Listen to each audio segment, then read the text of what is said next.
Bismillahirrahmanirrahim. Assalamualaikum warahmatullahi wabarakatuh.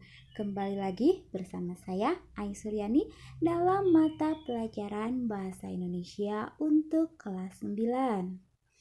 Baik, hari ini saya akan membahas tentang memberi tanggapan dengan santun bagian kedua.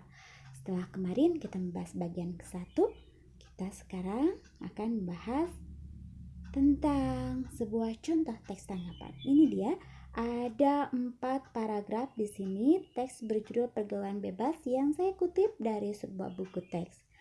Nah, kita bahas strukturnya apa saja sih yang terdapat dalam paragraf ini. Ini adalah paragraf pertama. Ternyata bagian pertama itu pasti adalah bagian struktur evaluasi.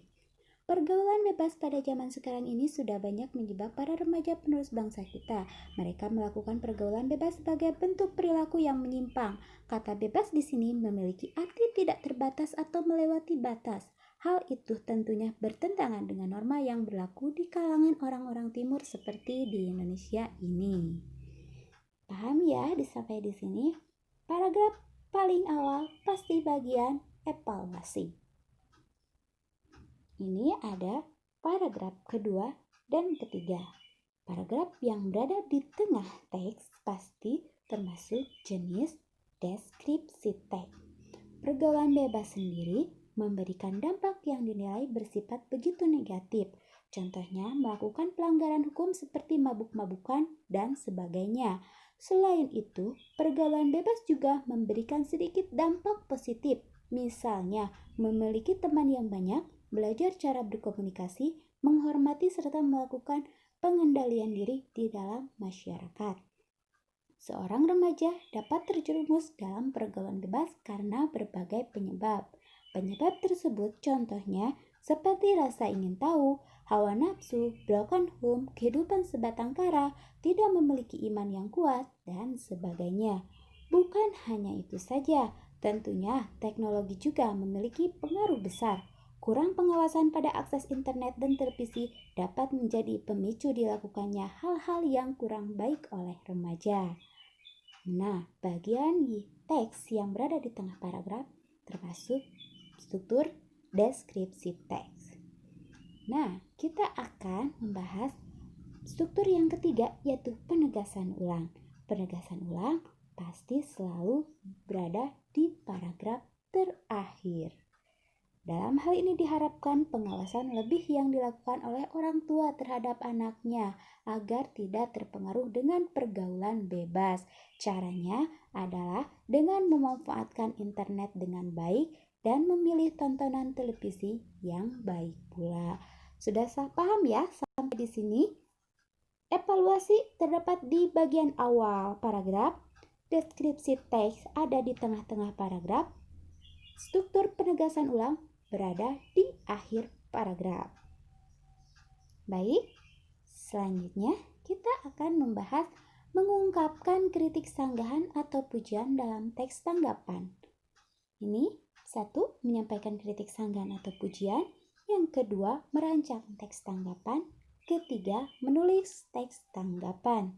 Kita bahas yang pertama terlebih dahulu. Bagaimana caranya menyampaikan kritik sanggahan atau pujian dengan santun? Kritik sanggahan atau pujian tidak hanya disampaikan dalam acara debat, rapat, ataupun diskusi, tetapi kita sering juga menyampaikan kritikan sanggahan atau pujian melalui media sosial. Bagaimana caranya? Yang pertama, menyampaikan dengan bahasa yang sopan. Yang kedua, melandasi dengan argumentasi yang masuk akal. Yang ketiga, melakukan penolakan pendapatnya, bukan orangnya. Yang keempat, menunjukkan bagian yang lemah dan kelebihan pembicara. Dan yang terakhir, tentunya kalau sedang rapat atau diskusi maupun debat, kita mengemukakan sanggahan itu harus dengan izin moderator. Nah, mudah-mudahan kita paham ya, agar bisa menyampaikan kritik sanggahan atau pujian dengan santun. Berikutnya, merancang teks tanggapan. Yang pertama, kita harus memahami struktur teks tanggapan deskriptif. Kita harus paham ada 3, ada bagian evaluasi, deskripsi teks, dan bagian evaluasi. Setelah memahaminya, tentukan setiap bagian struktur teks tanggapan deskriptif. Seperti tadi, ada 4 paragraf. Paragraf pertama bagian evaluasi, 2 dan 3 bagian deskripsi teks, dan yang keempat adalah penegasan ulang. Harus paham sampai di sana ya. Yang ketiga, memahami ciri-ciri bahasa dalam teks tanggapan deskriptif. Yang keempat, memahami penyusunan paragraf yang benar. Itu cara-cara merancang teks tanggapan. Dan berikutnya, menulis teks tanggapan. Yang pertama, menentukan tema teks tanggapan. Yang kedua, mengembangkan tema menjadi kalimat-kalimat dengan kata-kata sendiri. Yang ketiga, menyusun dan menggabungkan kalimat-kalimat tersebut sehingga menjadi teks tanggapan. Yang keempat, menggunakan bahasa sesuai dengan kaidah bahasa Indonesia. Sampai di sini dulu. Mudah-mudahan kalian memahaminya.